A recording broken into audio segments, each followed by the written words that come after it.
Hello lovelies, welcome to another edition of our style explanation. Today we'll be drafting this beautiful dress.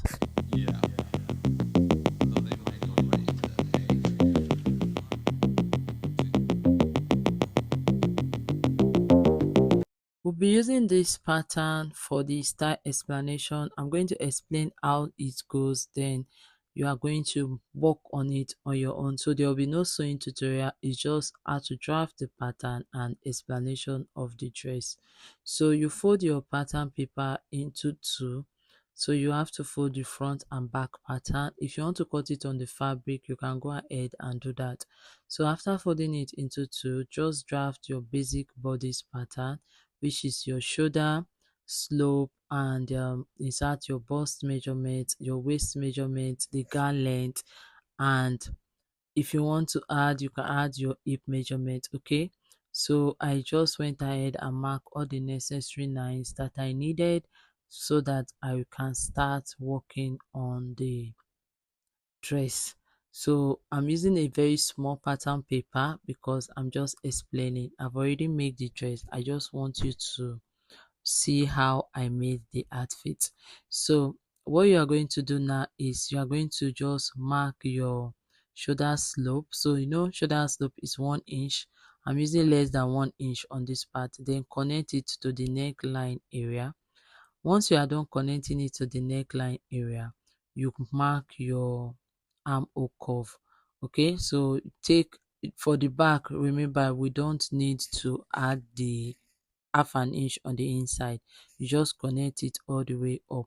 While for the front, you can come in by half an inch. Don't worry, we don't need it, but I just want to mark it just in case for beginners. Okay, so just connect your front armhole. So once you are done connecting your front armhole, you will go ahead and just mark the necessary part that we need. Okay, so after you are done marking the armhole, go ahead and connect it. Remember, you are using that part you are marking is your bust measurement divided by 4. So you just mark it. So you can go ahead and mark your bust measurement divided by 4, which we've gotten. Then you mark your waist measurement divided by 4. But because of how free the dress is, there's no need for you to add your waist measurement divided by 4 and just leave it there. You can end up adding like 3 inches to it or 4 inches to the waist area. So it all depends on how you want to do yours. So you go ahead and you connect it. Can you see it? You connect it this way. Then for most people, they don't want to, they will do it so that it will be straight. That's what I just did. If you don't want to connect it, you can make it straight, or you can connect it, then you connect it straight from the waist area. So once you are done, cut out the neckline and cut out the armhole. So you are cutting out the shoulder from the neckline, then separate the back from the front. You see what I did? I did not add neck measurement. So after you separated the back from it, you add use 1 inch for your neck, for neck, so that it will come up. Remember, it's an halter neck and the neck came up. We are using a band for it, and this is so that the neck will not be down. But if you want the neck to be down, you can use 3 inches. But for halter neck, there's no need for you to use a deeper neckline for it. Okay, so you just mark your neck, and I use 1 inch for mine, so you can use 1 inch for yours. Then from that neckline that you have, the 3 inches for the wideness, you connect it.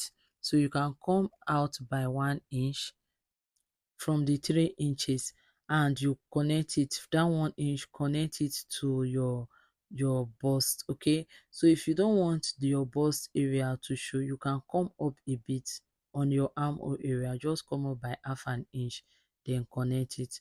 Okay, so after you've connected, there are two ways you can connect, either a straight one that I'm cutting out now, or the curved area. Okay, so you see the straight one is straight, then you can use the curve one and just use your marker or your chalk or your fabric pen to curve that area. Can you see what I'm doing? So you just curve the area, which means the only part that we are giving is on the armhole area. Can you see it? Just the armhole area. So once you are done, you've gotten the part for your halter neck. So you can cut the half an inch, that 1 inch for the neckline, so that you'll be able to get the neck. So most people don't do that. So let's go over to the back. For the back, you mark your waist measurement and you mark your bust measurement. So if we are not using the bust, and from the bust you can come down by 1 inch or 2 inch, so it all depends on you. So I use that as a guide for me to do the curve for my back. So to get the curve for the back, you are going to place it. Okay, so you place it on how you want it to be, the length you want the the depth of the back to be. Okay, so you place it on where you want the depth of the back. You can make it from the bust area, you can make it from the waist, let it come down a bit. So it all depends on you. In order for you to get the back, you will determine where you want the depth of the back to be. Okay, so for the front neckline, you are going to attach a band to it. Okay, so you see I did not cut the front neckline. There was no need for me to cut it because there was the band I decided to add was very tiny, so I added like 1 inch band. So you can also cut yours or you can just leave it and no need to cut it. Okay, so after you are done with that part, you just attach it.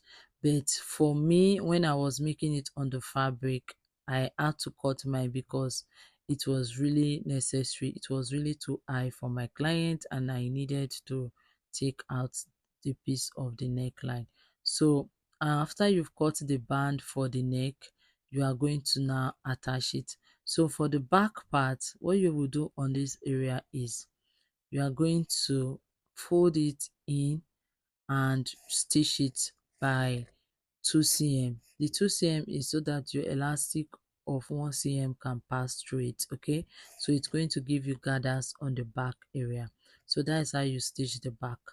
Then when you are done stitching the back for the elastic, okay, so let me explain how you will do it. For the back measurement that I'm using was 34 divided by 2 was 16 inches. So in order for you to insert the elastic, what you are going to do is you are going to minus 2 inches from it, and that is going to be 14 inches. Okay, so then you add it. Then for the side of the armhole area of the halter neck top of the halter neck dress, because it's dress we are making, you are going to hem it. Then when you hem it, you can hem it with 2 cm or so and add elastic. So it depends on how your client wants it.